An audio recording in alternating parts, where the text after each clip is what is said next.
हम सब में से बहुत सारे ऐसे लोग हैं जो आजकल के दौर में बिल्लियाँ पालते हैं, मगर हमें उनके हिस्ट्री के बारे में बिल्कुल नॉलेज नहीं है, हमें उनके नेचर के बारे में बिल्कुल नॉलेज नहीं है कि वो किस तरह से पैदा हुई थी और हमारा इस्लाम बिल्लियों के बारे में किन चीज़ों में सख्तियाँ करता है। क्या बिल्लियाँ पालना जायज़ है या फिर नाजायज़ है, और एक पर्शियन बिल्ली और एक स्ट्रे बिल्ली, उनमें क्या फ़र्क है, और पर्शियन बिल्ली किस तरह से पैदा हुई थी, ये सारी डिटेल इस वीडियो के अंदर आपको मिलेगी।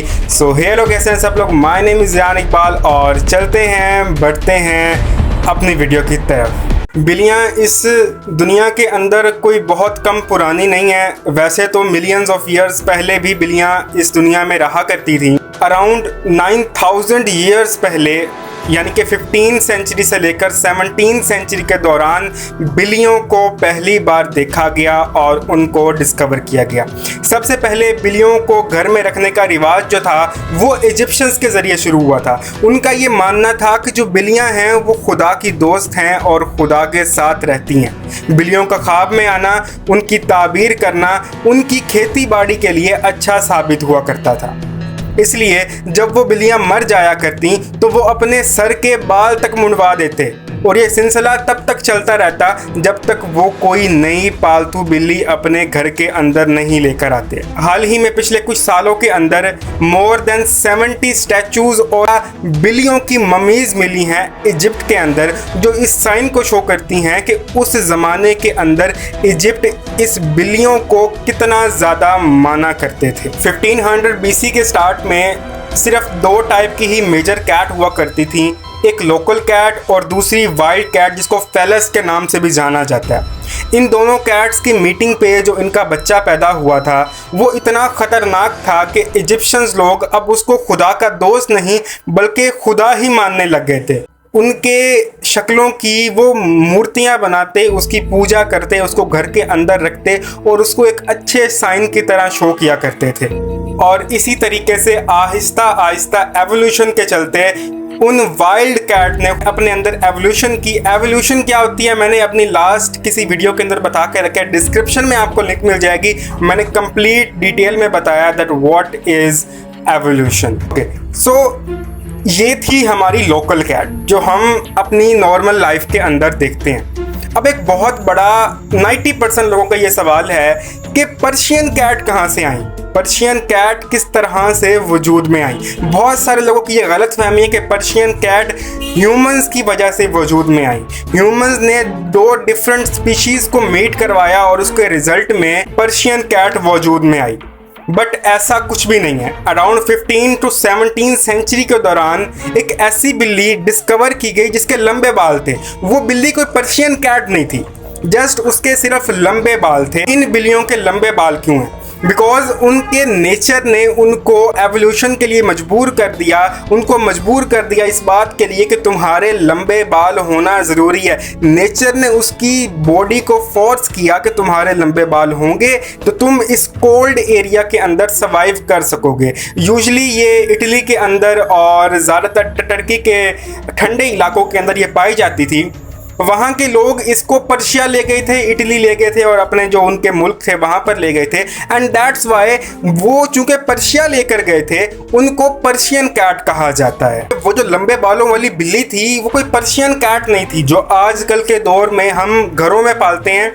वो इस तरह की नहीं थी, वो बिल्कुल नॉर्मल लोकल कैट्स की तरह थी। बस फ़र्क इतना था कि उनके छोटे बाल थे और उनके लंबे बाल थे। जब पर्शिया के लोग उसको अपने मुल्क के अंदर ले गए तो उन्होंने ऐसी कैट्स की ब्रीडिंग करवाई जिनकी आंखें प्यारी थी, जिनके लंबे बाल थे, एंड एज अ रिजल्ट एक नई स्पीशी, न्यू आइज़ के साथ बिल्लियाँ पैदा हुई। और आजकल के दौर में आप सब लोग जानते हो कि किन 2 कैट्स की मीटिंग पर प्यारी प्यारी आंखें आती हैं। आजकल तो इस चीज़ को मुकम्मल बिजनेस बना लिया गया है। उनको रग रग से मालूम है कि अगर हमने इन 2 स्पीशीज़ की मीटिंग करवाई तो इसके लंबे बाल आएंगे, इन 2 स्पीशीज़ की ब्रीडिंग करवाई तो इसकी आंखें खूबसूरत बनेंगी। सो इसके अंदर इंसानों का किरदार था कि उस लंबे बालों वाली बिल्ली को फर्दर किसी लंबे बालों वाली बिल्ली के साथ मीट करवाया गया, and as a result hundreds and thousands of years के बाद हमारे पास आई हमारी पर्शियन कैट्स। अब एक मेजर डिफरेंस जो कि हम इंसानों के अंदर भी पाया जाता है वो उन कैट्स के अंदर भी पाया गया कि जो पर्शियन कैट्स हैं वो खाना कम खाती हैं और जो स्टे कैट्स हैं वो खाना ज़्यादा खाती हैं। मैंने पहले ही आपको ये बात बता दी कि पर्शियन कैट स्टार्टिंग से ही ब्रीडिंग करवा कर, यानी कि वो घर की पालतू ही स्टार्टिंग से बनी थी, जबकि स्टे कैट पहले वाइल्ड कैट थी, फिर वो पालतू बनी एंड देन इन फ्यूचर वो सब चीज़ें ख़त्म हो गई। इजिप्शियंस ने खुदा मानना छोड़ दिया एंड देन वो दोबारा से स्टे कैट बन गई। अब पर्शियन कैट जो घर की पालतू थी, क्योंकि वो खूबसूरत थी तो हर कोई उसको घर में रखता था, अब उनको 3 टाइम का खाना मिलना शुरू कर दिया और आहिस्ता आहिस्ता करके वो इस चीज़ के आदी हो गए कि उनको 3 टाइम का ही खाना खाना है। जबकि स्टे कैट उसका जब दिल करेगा वो 4 वक्त का खाना खाए, वो 5 वक्त का खाना खाए, वो उसकी मर्जी है। अब कहने को ये बात बहुत ज़्यादा नॉन सीरियस सी लगती है, इसको जब मैंने इंसानों के साथ जोड़ा तो मुझे बहुत बड़ी रियलिटी सामने मिली कि वो जो कुछ अमीर लोग होते हैं, आपने देखा होगा कि सुबह के नाश्ते के अंदर एक ब्रेड साथ में थोड़ी सी जैम लेंगे, जबकि उनके पास इतना पैसा है कि वो हर चीज़ ले सकते हैं। और हम लोकल मोहल्लों से बिलोंग करने वाले लोग, हम सुबह के नाश्ते में 3 पराठे खा जाते हैं। वो लोग इसलिए कम खाते हैं क्योंकि उनके बड़ों ने, उनके जो माँ बाप थे और उनके माँ बाप जो थे, उन्होंने इस तरह से खाया था। अब हम लोकल मोहल्लों से बिलोंग करने वाले, हमारे बड़े इतने खाते हैं तो जेनेटिकली वो हमारे अंदर भी वो चीज़ आ गई है कि चाहे हम इंसान हैं चाहे हम हैवान हैं, हमारे अंदर नेचर एक ही पर्पस का है।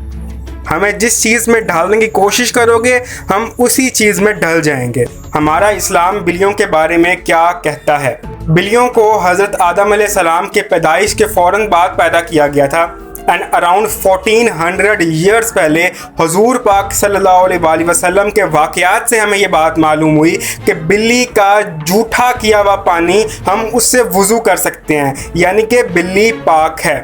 हज़रत आयशा रज़ी अल्लाह ताला अन्हों से रिवायत हमें मिलती है कि एक दफ़ा उन्होंने अपने खाने के लिए कुछ सालन और रोटी बनाकर रखी तो वो नमाज़ पढ़ने चली गई और जब वापस आया तो देखा कि उसको बिल्ली ने मुंह मार दिया और जहाँ से बिल्ली ने मुंह मार दिया वहीं से जाकर हज़रत आयशा ने लुकमा लिया और खाया भी, जिससे बज़ाहिर यही बात हमें समझ आती है कि बिल्ली पाक है, बिल्ली पालना पाक है। इसके अलावा एक ऐसी औरत का जिक्र भी हमें इस्लाम के अंदर मिलता है कि जिसने बिल्ली कर जुल्म किया, उसको खाना ना दिया, उसको बांध के रख दिया और वो बिल्ली मर गई उसके ज़रिए।